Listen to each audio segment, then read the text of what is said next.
আপনি কি জানেন কাকাশি কেন বারবার সব জায়গায় দেরি করে আসে? দেরি করে আসার পর সে সবসময় মজার অজুহাত দিত যে একটি কালো বিড়াল নাকি তার রাস্তা কেটে গিয়েছে, যার কারণে তার রাস্তা ঘুরে আসতে হলো। সব অদ্ভুত অজুহাত দিত সে।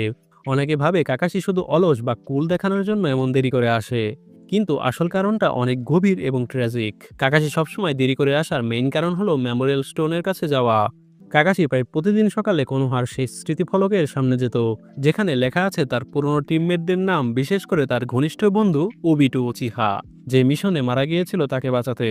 এজন্যই কাকাশির মনে সবসময় অপরাধ বোধ ছিল, কারণ সে মনে করত ওবিটোর মৃত্যুর জন্য আংশিকভাবে সেই দায়ী। তাই সে সেখানে দাঁড়িয়ে প্রার্থনা করত আর সবার স্মৃতি মনে করত। এর কারণে সে ট্রেনিং বা মিশনে প্রায় দেরি করত। ক্যারেক্টার বিল্ড আপ অ্যানিমের দিক থেকে দেখলে কাকাশির দেরি করার তার চরিত্রের একটি আলাদা বৈশিষ্ট্য। বাইরে থেকে সে কুল, লেইড ব্যাক, কিন্তু ভিতরে খুবই দুঃখ আর অপরাধবোধ লুকিয়ে রাখে। ঠিক